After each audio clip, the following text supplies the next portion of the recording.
A great company of the dead, like birds, settled in the branches.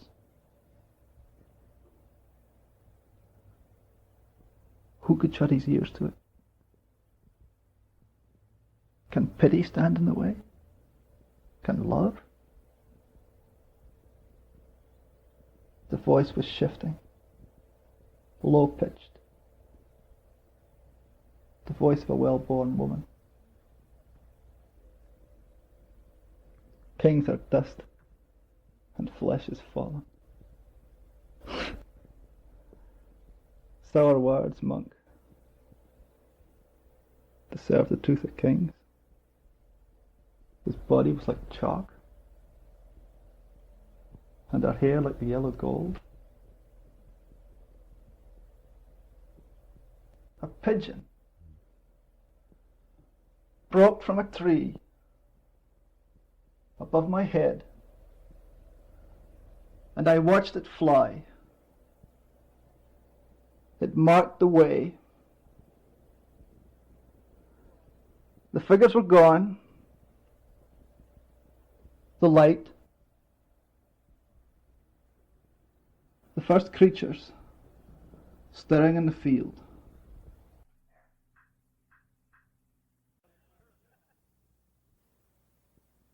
Once there was a cruel mother.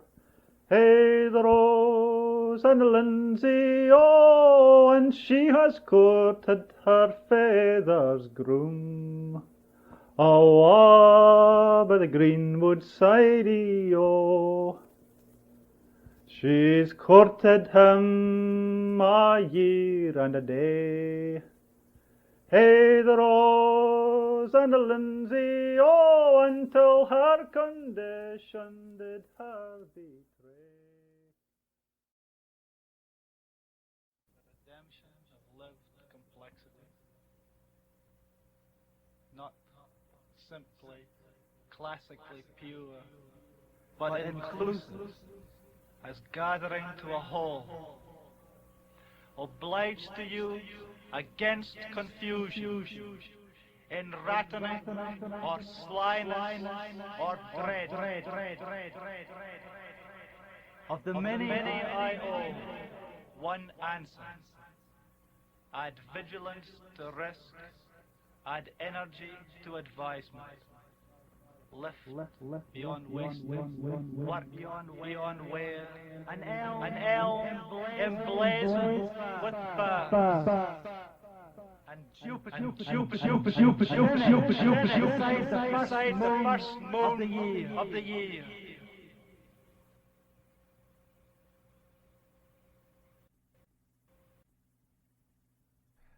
The burning. The women were reapers, cutting low, level, and clean. To see each man's existence written out on a shutter, or a leaf, or sword. To see it there flaccid, scant, or with the perfect substance palpable, inscaped, drawn to beauty like a single flower. To have a friend at your shoulder, to see the death of friends, and even that death blazing that nothing would extinguish. See the snake-wound map and pattern, of which this is simply luminous part. There was a deer of the grey ridge mountain, a people who heard the music of the rose-thorn, music of the night-bird, who gave to a stranger the honour of hazard, a people sedulous in hunting and careful to kill cleanly.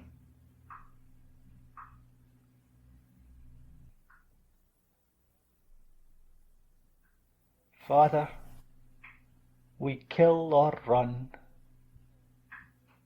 or huddle against the cold, teaching our grief a distance we can barely understand. river sign and signs from the land, sign of the king as his skill betrays him, heaving from bracken, pile upon pile, the stink of him. Someone sets up the dead howl. Words that fell so bright and fast about, we found no shelter, storm itself.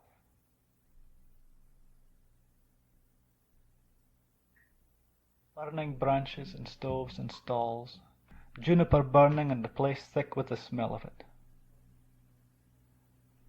A torch to the bed straw before the door. That man, the master of hawks, enjoyed his land free, had a handbreadth of wax candle to feed his birds and light him to bed.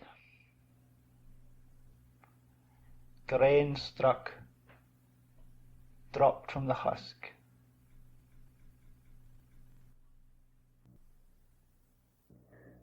Yeah, well, the other Earl of Murray was the brother of the Queen, Queen Mary, and regent. And he was told one day that there would be a killer waiting for him in a certain house on a certain street. And these warnings came every day, so he paid no heed to it, except that his advisors persisted, and he said, okay, that they would take another route. But on the day of the journey itself, the press of the crowd was so great that he had to move down the street that he'd been going to go down before. And the man was there, and he was shot. And the man that did it was just a paid killer. He was a relative of the Archbishop of St. Andrew, but he was just a hired assassin. And he laid his plans very carefully. He had black baffles, or mattresses on the floor, so that the people, he was in an upper room, and he put these baffles on the floor so that the people down below wouldn't hear his foot tread. And he had covered the walls with black curtains, so that they couldn't see his shadow. And to make quick his escape, he had removed the keystone from the gate in the garden, so that he could gallop through the gate at full speed.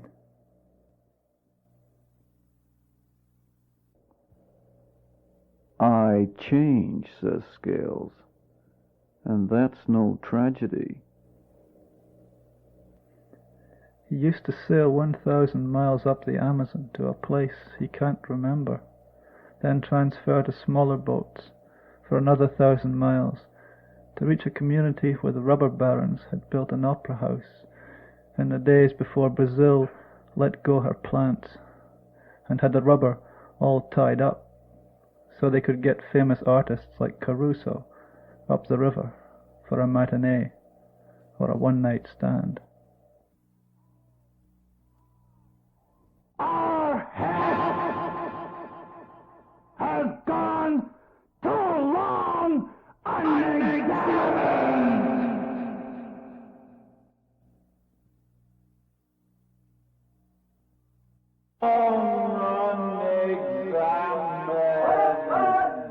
Winding through the cemetery, a man stops to drink from a flask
There's an old green Ford dying below in the alleyway.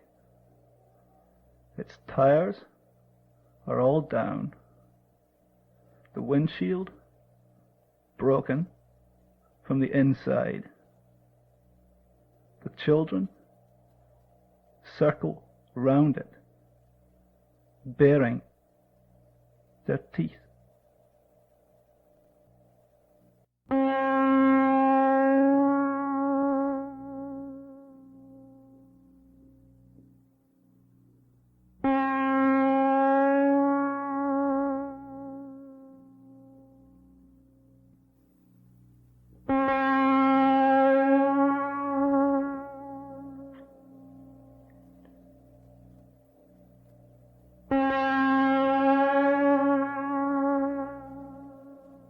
I have been saying grey.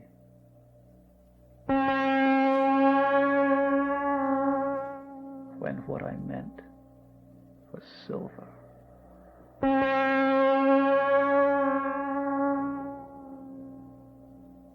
Scales.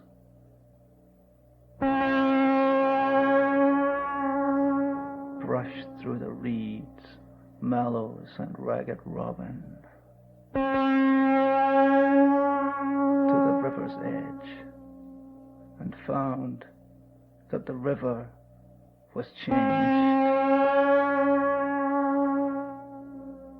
The water vanished.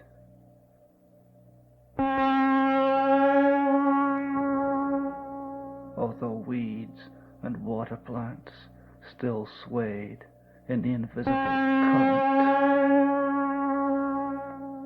Insects slid and darted in the air, and trout rose lazily to snap at flies settling on the surface where surface was no more.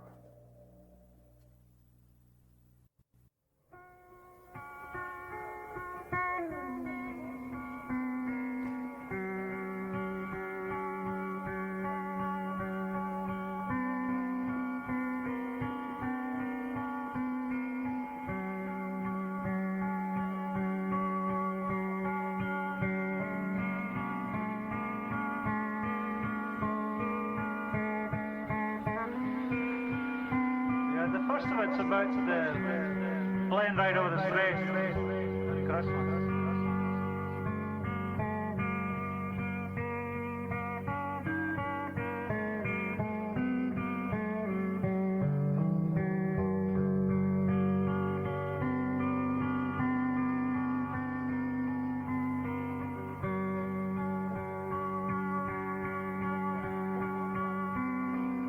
Obliged to you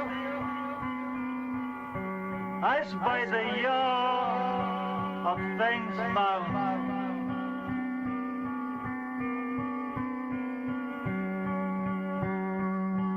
The night sky scarcely clear,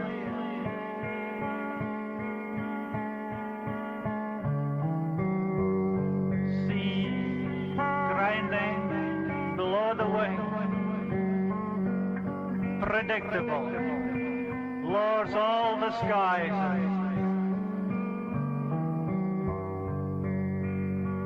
No answer.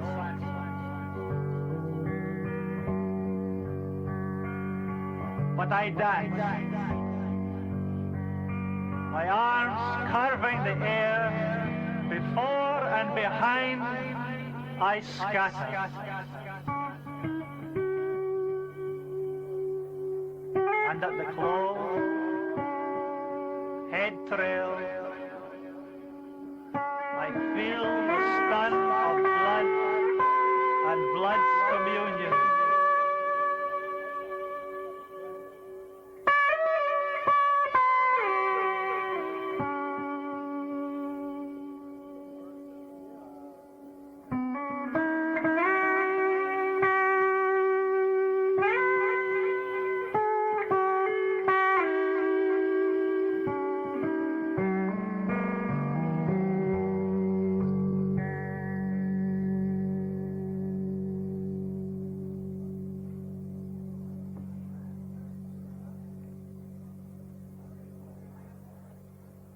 that's why someone like Lawrence Olivier is so good, or people consider him to be so good, because he can, to a certain extent, submerge himself, and, not greatly, because he doesn't really transcend at all.